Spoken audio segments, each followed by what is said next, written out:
alguns acidentes podem ocorrer por falta de manutenção. Por isso, eu sempre estou destacando isto em meu canal. O problema que ocorreu no meu Ford Fusion era um barulho que só ocorria em ruas com pisos irregulares, muito específico na roda dianteira, que compartilharei com você como foi a solução neste vídeo. Se você ainda não se inscreveu, se inscreva para poder receber os novos conteúdos e ative o sininho. Pessoal, para você que gosta de bons serviços, eu recomendo a De Pascoal. Tem uma equipe muito eficiente e sabe entender bem os seus clientes. E no site deles, você encontra tudo para seu carro e com os seus respectivos preços, principalmente qualidade. Referente ao meu carro, eu já havia colocado 2 amortecedores dianteiros. Inclusive, fiz um vídeo aqui no canal. Mas percebi que em ruas como pavimentações irregulares, fazia um ruído constante como se fosse uma peça com folga. A metodologia foi desmontar toda a suspensão dianteira do carro e analisar em bancada, porque sem desmontar não conseguiria descobrir qual era a falha.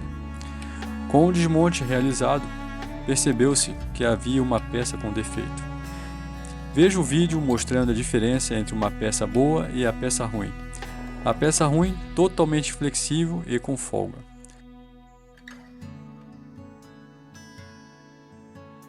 A peça boa você empurra e a mesma permanece fixa, não volta.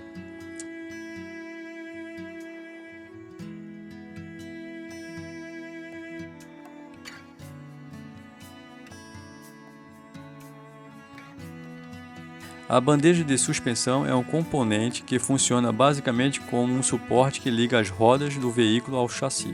A sua função mantém os amortecedores, molas e rodas alinhados, além de conectá-los ao chassi ou ao monobloco, fazendo com que esses componentes tenham o seu melhor desempenho. Ao entrar em uma curva, essas peças são forçadas para dentro ou para fora, e quem as mantém na posição correta é a bandeja de suspensão.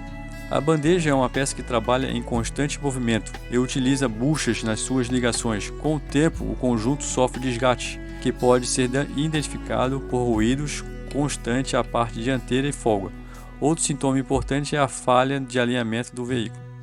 Na montagem inicial era sem a bandeja, mas a bandeja usada estava apresentando folga com a peça, então foi solicitado o kit completo da suspensão dianteira. Conforme mostra nessa imagem, observamos que apresentou folga.